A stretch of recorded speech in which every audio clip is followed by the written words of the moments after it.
Ladies and gentlemen, Life University is proud to present the graduating class of December 2020.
Bang, we're not ready to start a graduation. Ladies and gentlemen, please remain standing while Miss Rainey Lindsay comes to sing our national anthem.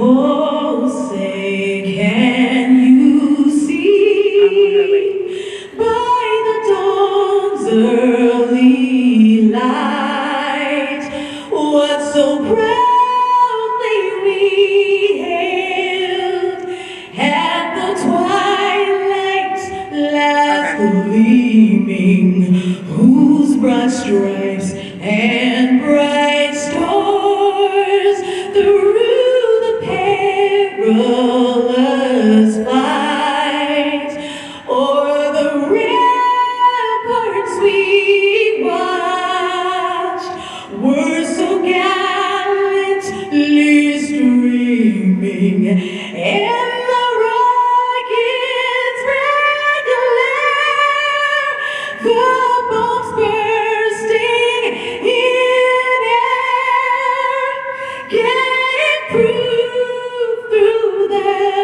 night that our flag was still there. Oh, say does that star-spangled banner yet wave o'er the land of the free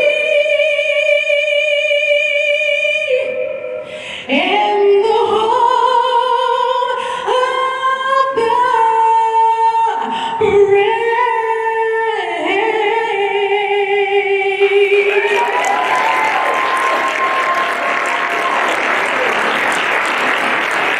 Thank you, Rainey, for that amazing rendition. Please be seated. Morning, I'm Dr. Tim Gross, Vice President of Academic Affairs here at Life University. It is my great honor to be here and welcome you today and to serve as your host and master of ceremonies on this most special day. I would like to begin our celebration by expressing my deep, deep gratitude and appreciation for each and every one of you during this very challenging time in our life, our nation, and our world. You know, it goes without saying that we as a university community have experienced challenges that we would never have anticipated being this a year ago, or our graduates, but we have successfully, along with our graduates and faculty, have navigated and adapted to this challenging time.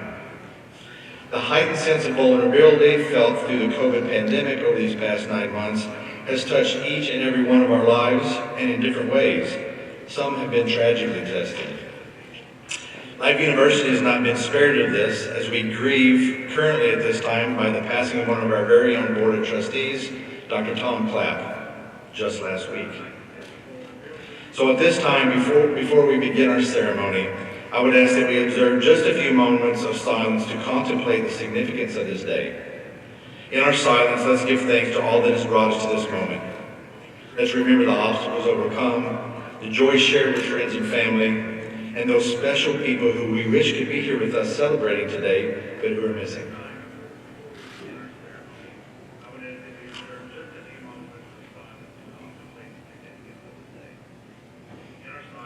Thank you. It is indeed an honor to welcome here at Life University to our fall 2020 graduation. And while we had hoped and actually planned up until a few weeks ago to hold a much bigger event, the current climate had us create a different and alternative plan.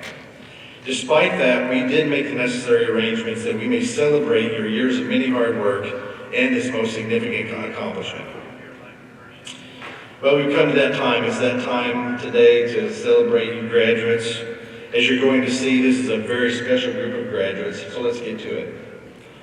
Chancellor Emeritus Reitman, Life Alumni Association Representative, Faculty Senate President, our degree candidates, members of the faculty, administration, and staff, families and friends of today's graduates. We are privileged to share in this moment together as we celebrate the transformation of these truly dedicated students into well-prepared graduates taking the next step in life's journey. Our graduates come from all walks of life and from all 50 states. In this class, we have been so enriched with the unique contribution of students from many nations that encompass several continents. And you saw students from these countries proudly carry their flags in during the procession. Now, if I may, I'd like to focus our attention on our honorees, our distinguished graduates. You have taken hundreds of hours of courses, read more textbooks than I'm sure you will ever want to admit to. And for most of you, I can imagine that you would be happy if you never saw another exam or never had to fill out another bubble sheet. There was an amen. I didn't hear any laughs or amens. They're coming along, folks. I promise they're here. But I want you to remember this. You spent many years acquiring knowledge, but you've also spent many years acquiring values. What we do here at Life sets us apart from any other college and university. No other university or institution offers what Life does, and we are very proud of our work here, and especially proud of our talented faculty who have prepared these students for career success, life fulfillment, and meaningful contribution. William S. Burroughs, one of America's most influential artists and authors, said, "The aim of education is knowledge, not of facts, but of values," and we could not agree more. So in support of this premise, a Life University education is rooted in three values. Life University's deans and faculty have selected members from their respective colleges who best represent these values, and we will recognize these recipients now. Jasmine Benson, standing in for Shannon Lord, representing lasting purpose, to give, to do, to love, to serve out of one's own abundance. Elizabeth Johnson, representing vitalism, our recognition that the universe itself is self-conscious and as such creates itself as a dynamic system wherein living organisms are self-developing, self-maintaining, and self-healing. And Jaden Oots, representing integrity, a state of completeness or wholeness, adherence to a set of values implying wholeness of body, mind, and spirit, and in their relationships with people and the planet. Lasting purpose, vitalism, integrity represent the foundation of our education. They reflect the deepest values and are woven throughout every student's academic experience. The concepts of these values reflect the world's most important and far-reaching conversations, and we treat our role in that dialogue with the utmost respect. And now to the business at hand. Life University offers 22 degree programs at the associate's, bachelor's, master's, and professional doctoral level. Today's commencement ceremony recognizes accomplishments of those graduating from the College of Graduate and Undergraduate Studies. There are a couple of parts to the commencement award exercise awarding of these degrees. There's the legal part where we confer the degree, and there's the symbolic part, changing the tassels. If I could ask the audience to try to hold their greatest applause till we change the tassels, it'd be much appreciated. The Associates of Science degree is awarded to those individuals who have successfully completed at least 98 quarter credit hours. And the Bachelor of Arts, Bachelor of Science, and Bachelor of Business Administration degrees are awarded to those individuals who have successfully completed a minimum of 185 quarter credit hours. At this time, it's my pleasure to recognize academic honors from this graduating class. For those unfamiliar with the awarding of honors and just how outstanding these accomplishments are, I would refer you to your program that's in each one of your seats. Would you please stand when I call your name and remain standing? Our salutatorian is Aaliyah Ann Sims. We can clap, it's okay.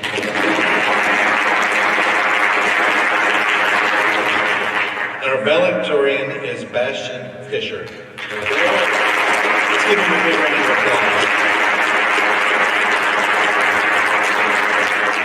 Please be seated. Before I bring our valedictorian up, I would like to just share a little bit about him.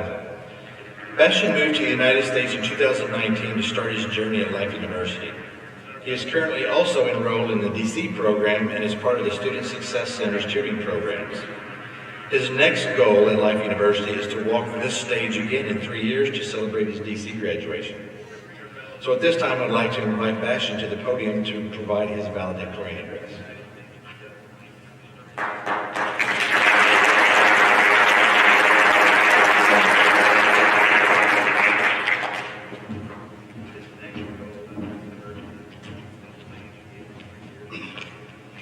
Good morning, fellow graduates, faculty, friends, and family. I hope that you're all doing wonderful on this great day.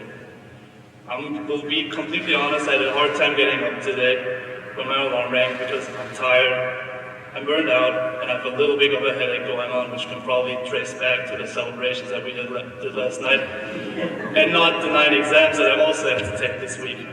So why did I decide to get up this morning? I don't know if you know, but last year's class, they did not have a graduation speech from their valedictorian. On that note, thank you, Finn, for setting the bar low for me today. I know that Dr. Scott was wondering how he even got himself out of that. So that being said, I didn't want to be the second German to disappoint Dr. Scott with him in a year.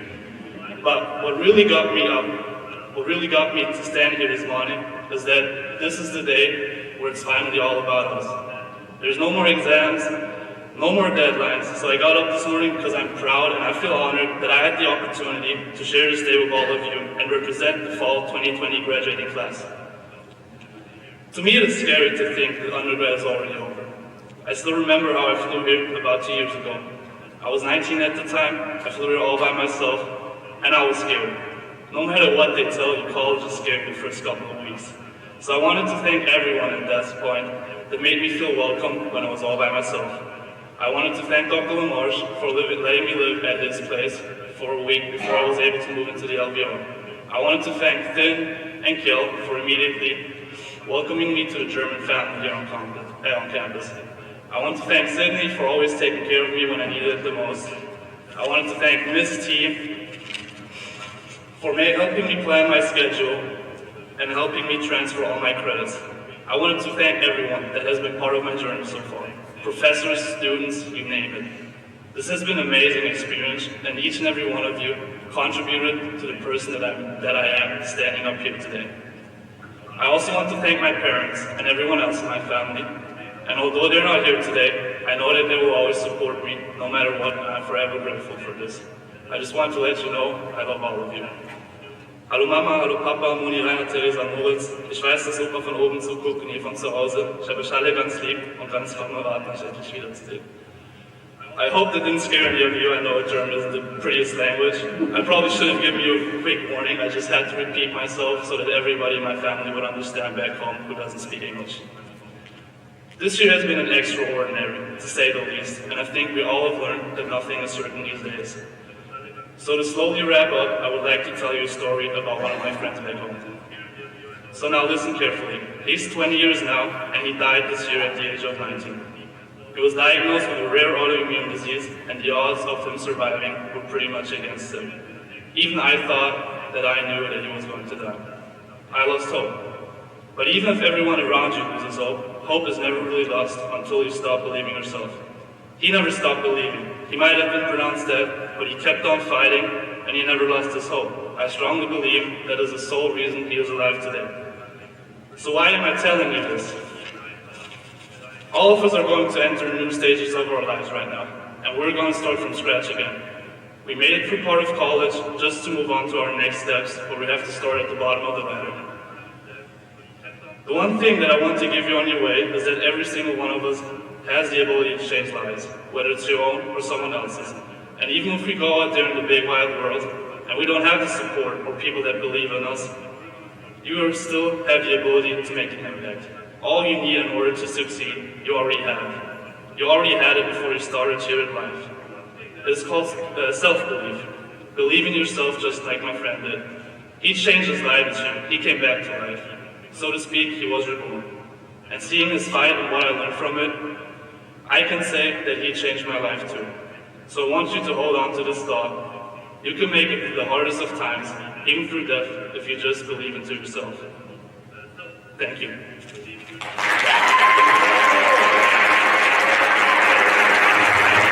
Thank you, Master, for that wonderful introduction.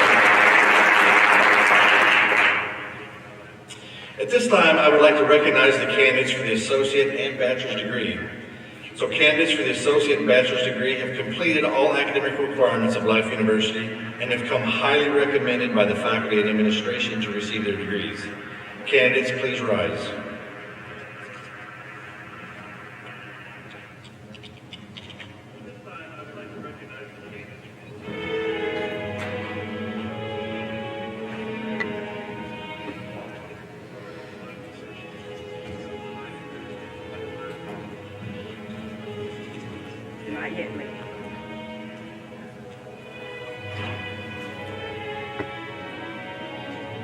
Bastian Fisher, summa cum laude, valedictorian.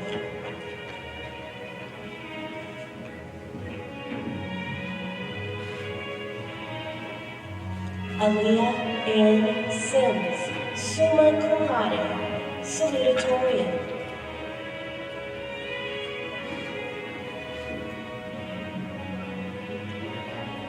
Matthew Cohn, magna cum laude.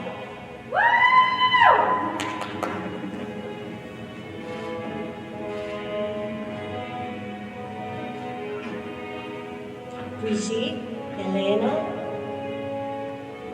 Ariosa Danyovitia.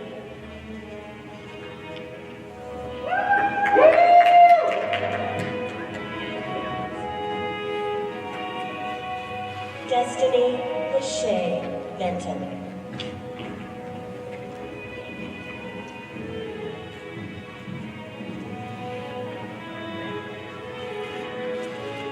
Adam Dennis Boyd.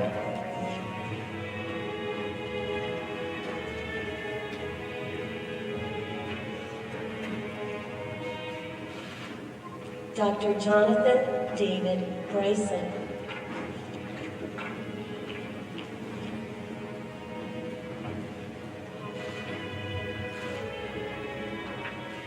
Shingarai Valentine Shabika.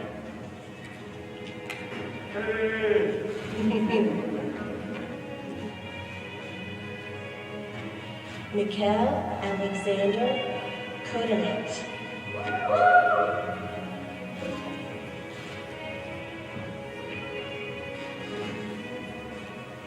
Annalise Marie Frakes, magna cum laude.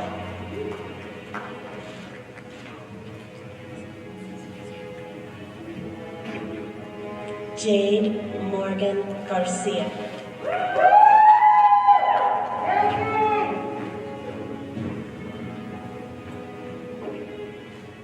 Amber Riga.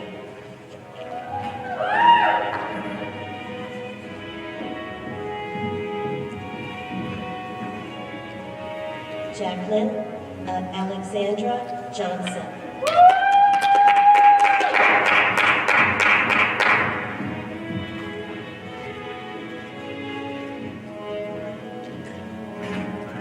Caitlin Elizabeth Mahorn, cum laude.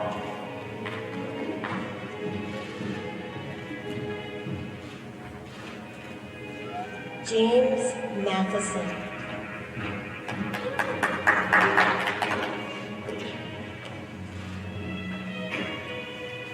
Nicholas Joseph Morris.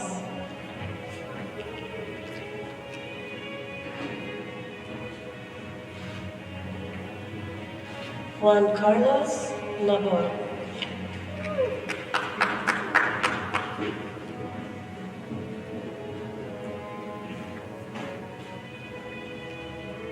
Jordan Marie Neer, cum laude.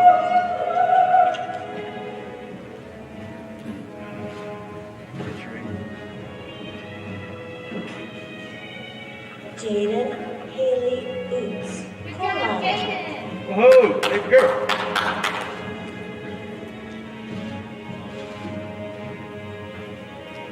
Kiel Paris, magna cum laude.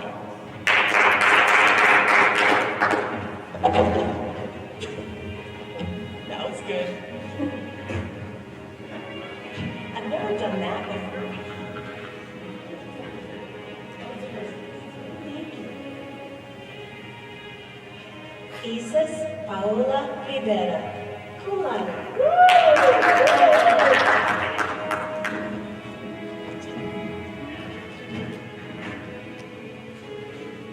Carla Thais Rivera Oliver.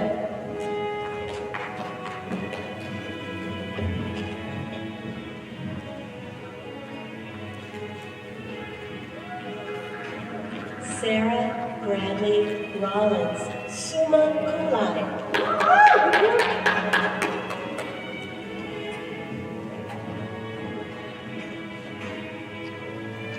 Taylor Ann Rutjesov, cum laude.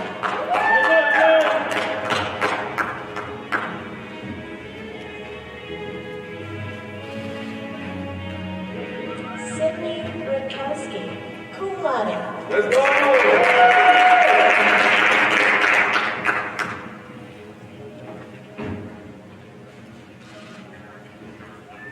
Ezequiel San Martin.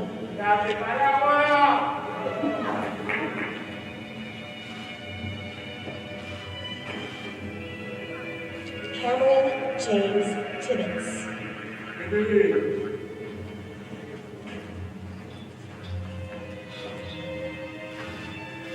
There are a few graduates in absentia, and I'm going to read their names now. Siona Choi, magna cum laude. Hey, I'm on a podium. Shannon C. Lord, summa cum laude. Chelsea Martin. Roy Nigeru. This is a good one. Not Kotsera. If I messed it up, sweetie, I'm sorry. I hope you're watching. Victoria Ostus, cum laude. Finn Paris, summa cum laude. Luis D. Sanfeliz Ribet. Got it. Let's give them all a round of applause.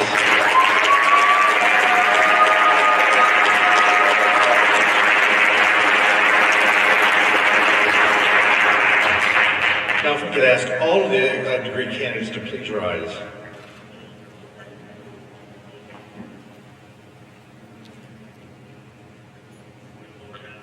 With the recommendation of the faculty and administration, and by the authority invested in me by the Board of Trustees of Life University and the state of Georgia, I confer upon each of you the recommended degree with all the privileges and responsibilities thereunto.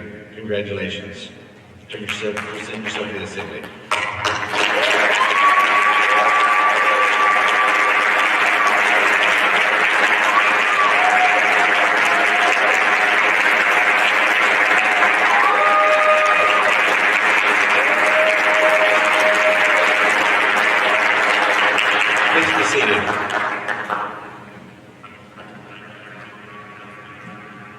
Life University also confers 3 master-level degrees: Master of Sport Health Science, Master of Positive Psychology, and a Master's in Clinical Nutrition. The master's degree is conferred to candidates who have successfully completed a minimum of 52 quarter credit hours of post-baccalaureate coursework and any additional requirements in their particular specialty or concentration. Candidates for the master's degree have completed all academic requirements of Life University and come highly recommended by the faculty and administration to receive their degrees. Candidates, please rise.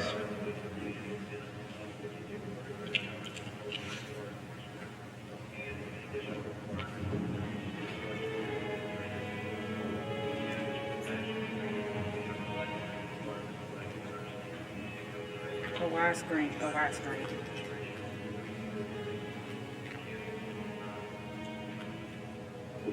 I'm there. Jasmine Justine Benson.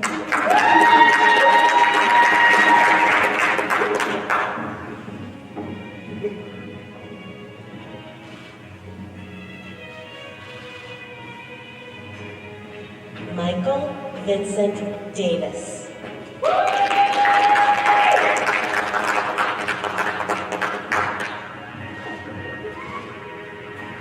Kimberly Farrington.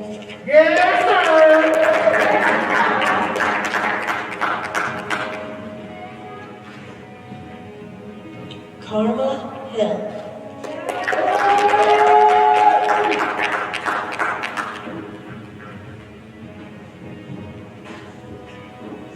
Elizabeth Ashley Johnson.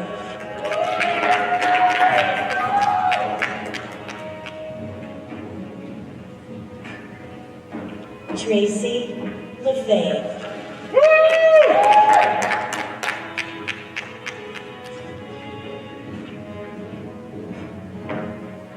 Jonathan Bradley Moore.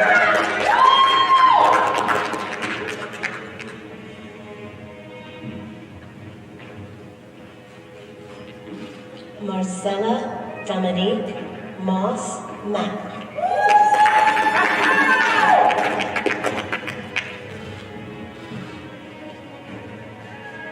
Josella D'Amica Pearson.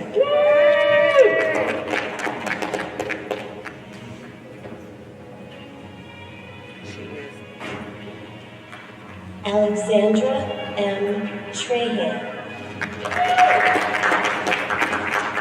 Also graduating today in absentia, Zainab Abdul Samad Al-Cheshi. Dr. Catherine Castro.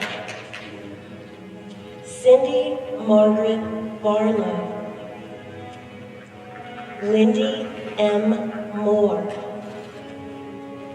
Courtney D. Rushing. Luis Javier Solis Cruz. Zachary P. Walker. Brandon Mitchell Worley. We got in position. While we're waiting for the graduates to finish their picture, I want to be sure to acknowledge and have some really heartfelt contribution to our faculty. Faculty have been committed throughout this and have gone above and beyond. We've asked much of them to change, sometimes at last minute, and they're sorely missed here today. They've given up their spot here today so that your family members and all of us can be here and make this graduation happen. So they have really stepped up and done things that we've asked of them. Sometimes seems unreasonable. Some things that you've asked of them. So I want to streaming home some faculty, and I want to give them a huge applause and thank you for all they've done.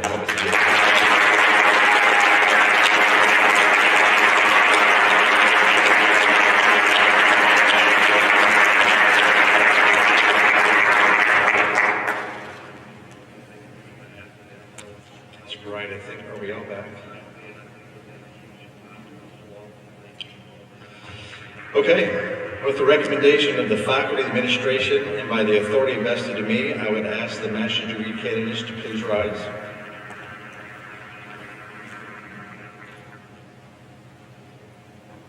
With the authority vested in me by the Board of Trustees of Life University in the state of Georgia, I confer upon you each the recommended master's degree with all privileges and responsibilities thereunto. Congratulations.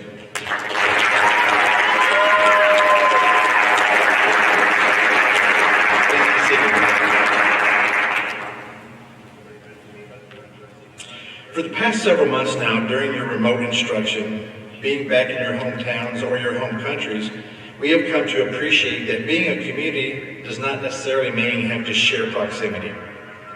Maxwell Maltz, the famous surgeon and author and book, said that your mind can't tell the difference between reality and something imagined vividly and in great detail.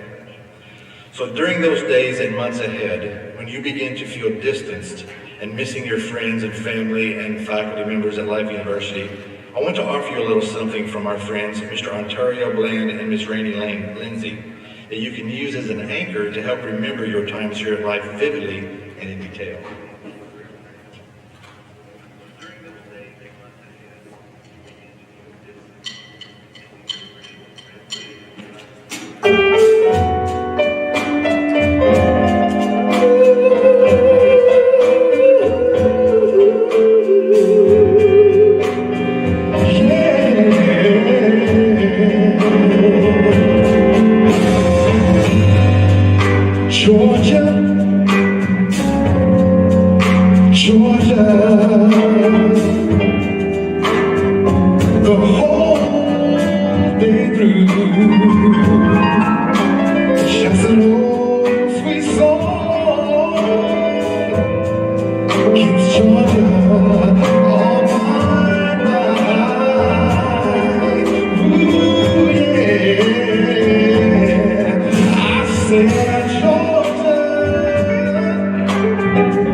everybody, come on, sweet baby. Oh yeah, wake up everybody, come on, sweet baby. Wake up everybody, wake up everybody, wake up everybody, wake up everybody, wake up everybody.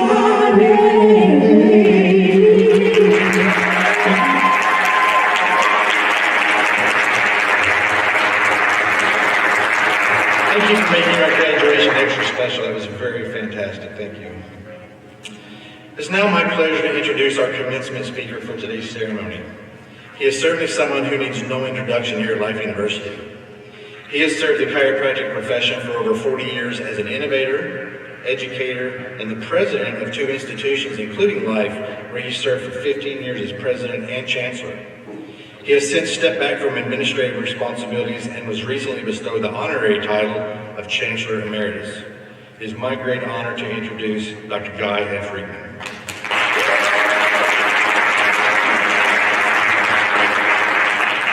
Actually 50 years. But thanks. I saw this the other day. It said, at some point in your childhood, you and your friends went outside to play together for the last time, and nobody knew it. How many times in our lives have we done something thinking it's just going to continue, it's just part of who we are, and then all of a sudden we're years, decades down the road, and we look back and go, I don't even remember the last day I was with all my friends in the sandbox playing. Because if we would have known, we would have made an occasion out of it. Wouldn't you agree? We would have made an occasion. The last high school football game you went to, right? With your friends and you hung out with them afterwards. The last spring break, the last vacation that you went on with a group of people.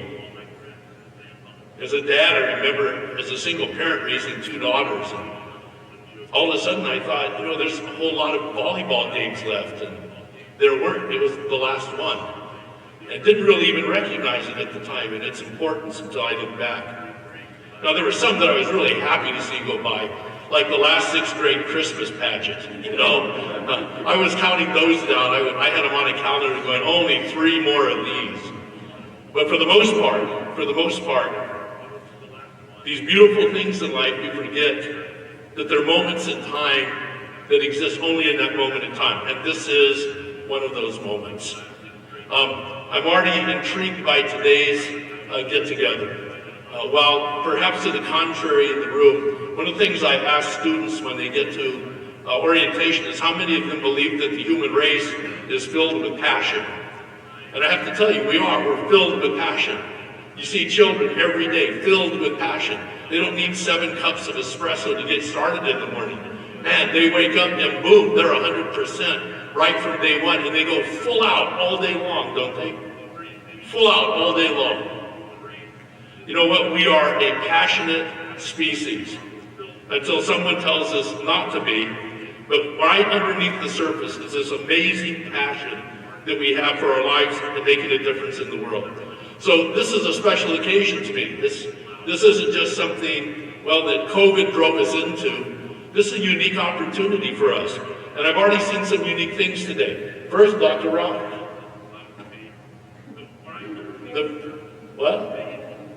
The very first time I've ever seen her miss a name. Ever. 111 graduations. I've never even seen her stumble. It'll be a moment in time. I'm going to get her to sign the graduation and put it up in my house. There are always special occasions inside of what we do. Wouldn't you agree? So I want to talk just a little bit about those for a few moments.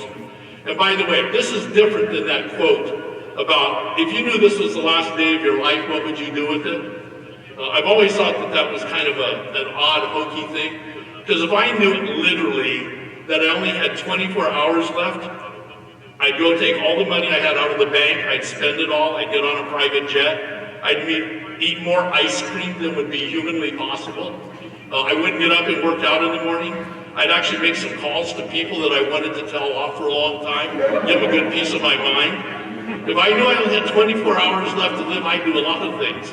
My fear is that they made a mistake. Instead of Guy Riegman, they were telling it was Alan Rickman, the actor, and all of a sudden after 24 hours, now I had to live with all those consequences. So I'm not talking about that. I'm talking about these things in time, the days that we had our last day in the sandbox, but we didn't know it and we didn't celebrate it. I love the movie Love Actually.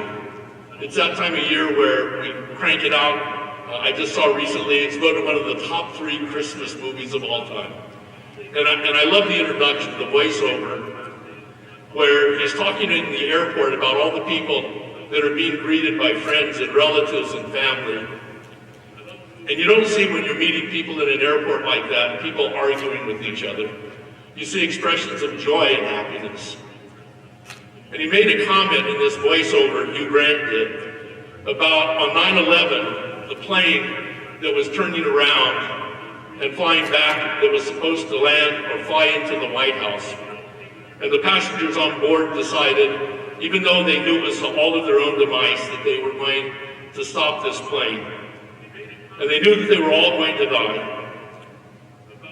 And they were making phone calls. And he said none of the phone calls were to family members about what they didn't like, what didn't work, the last argument they had. He said they all seemed to be, as they were published, expressions of love and expressions of joy. I just read last week that a guy was standing in line buying a gallon of milk that his wife had sent him. They needed it for one of their 5 kids. He was standing in line. Someone randomly shot into a building and killed him while he was standing in line, but he was alive on the way to the hospital. He died at the hospital after being shot. And they said that in the ambulance on the way to the hospital, he was calling up his wife and his children. And he wasn't talking about what their grades were, what they had done or not done that day. They were all expressions of love and appreciation. You know what? Every day we have the opportunity when we get up to decide whether or not we're going to be happy that day. It's a choice we make literally on a moment-to-moment basis every single day of our lives. At Life University, we ran a program that came out of Harvard University in the area of positive psychology called 21 Days to Happiness. It was based on the premise, the understanding that the human brain is always working at either positive, neutral, negative, or stressed. And what they've discovered is that when your brain is working at positive, you're more able to handle the issues in life. They found that doctors, for example, were 19% more successful in making a correct diagnosis if their brain was working at positive while they were doing it. They found that salespeople were 38% more successful in sales if they were positive with the person at the time they were doing it. And the whole premise of positive psychology, in essence, is that if we could train our brains to work at positive rather than just hoping we have a good day when we wake up in the morning, then we can actually change our relationship with people and our relationship with the world. And what they found were that there were 5 activities that if you did these activities for 21 days each, at the end of 105 days, you literally would walk into an environment like this, and rather than searching the room and scanning the room for the negative, you'd scan the room, automatically your brain would, for the positive in that room. The 5 things, if you're curious, are exercise. Doing it every day consistently, because it trains your brain that discipline matters.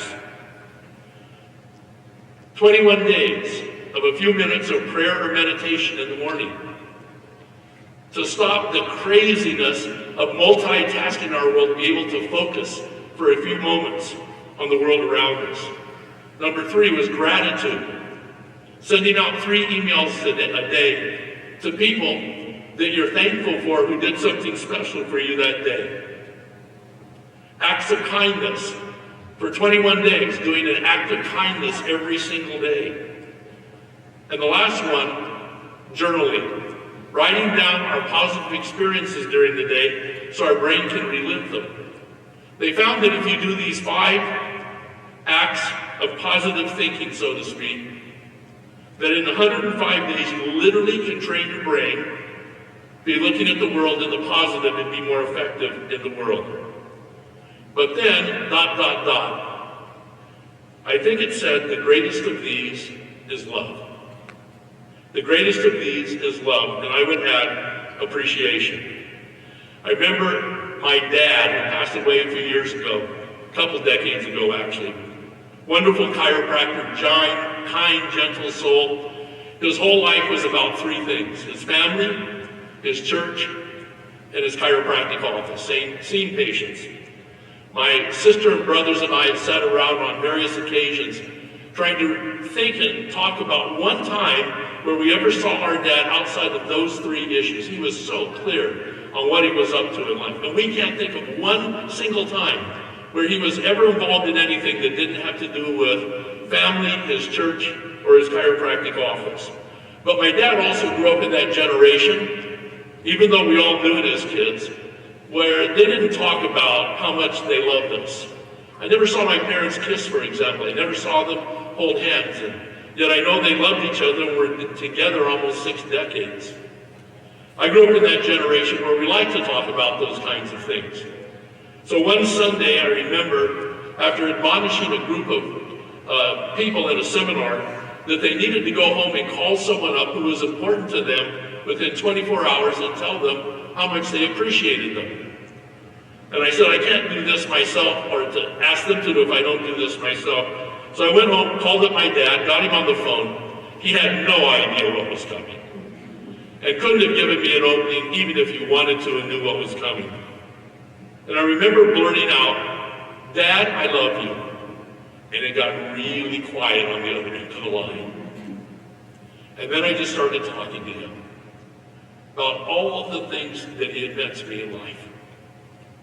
All the things that I was appreciative for. The gratitude I could only understand as an adult who had children of my own at the time. What he had done and sacrificed and committed to. Never anything from the other end of the line coming back. This was a one-way conversation. And I could tell he was crying and I was choking some of these things out.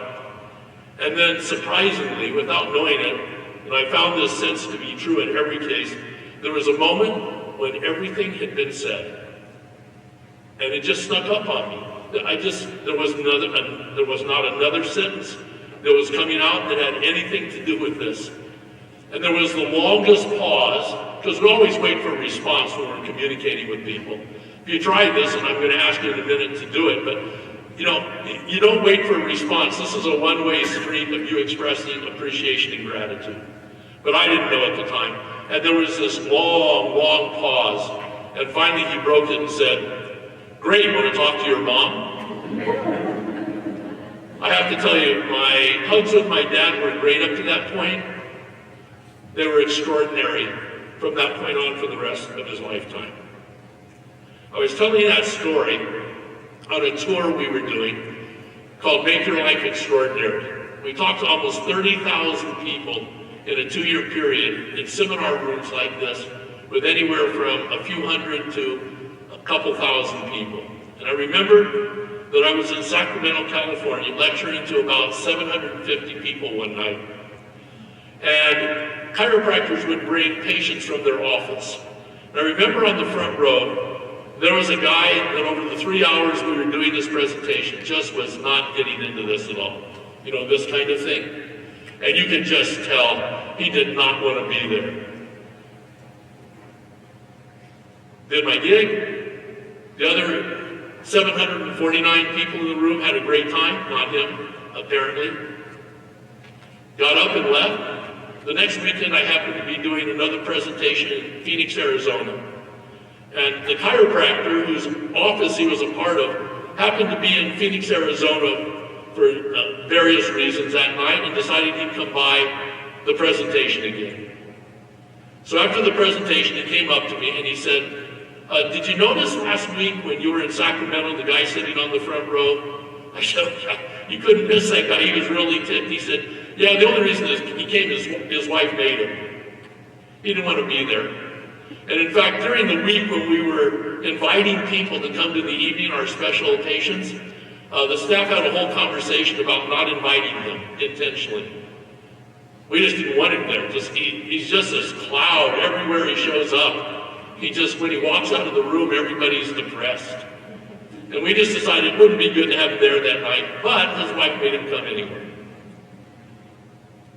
He said last week he came into the office for his regular visit, and after I got done adjusting him, he said, I need to talk to you in your private office.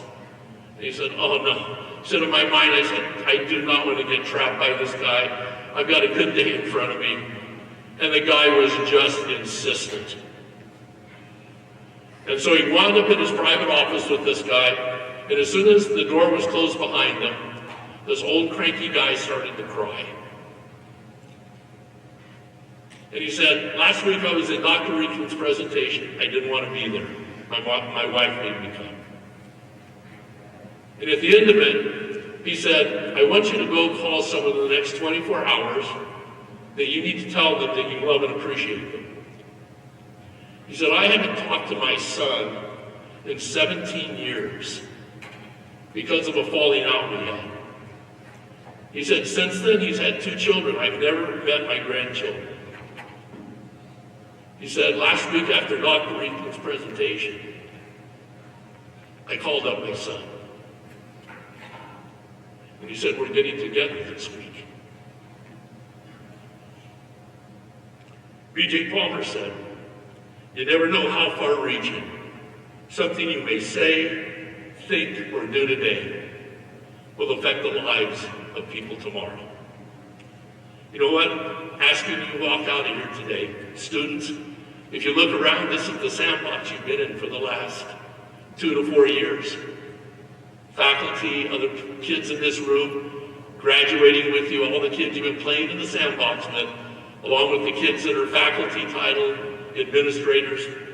Look around, because you may wake up in a few years or a few decades and realize that you didn't realize that you were playing in the sandbox for the last time. Enjoy today. It's an important moment in time. And call somebody up in the next 24 hours and tell them how much you love and appreciate them. Thank you for being part of Life University. There's always a place here for you. And until you come back, there's always a hole in our heart. Congratulations.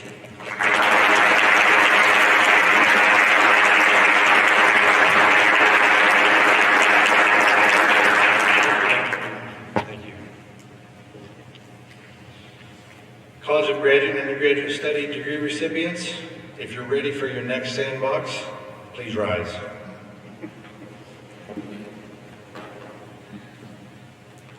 And for our audience, just to note, this is the time where you can do the big congratulations, right? So December 2020 graduates, please turn your tassels from right to left and turn and face the audience. Congratulations.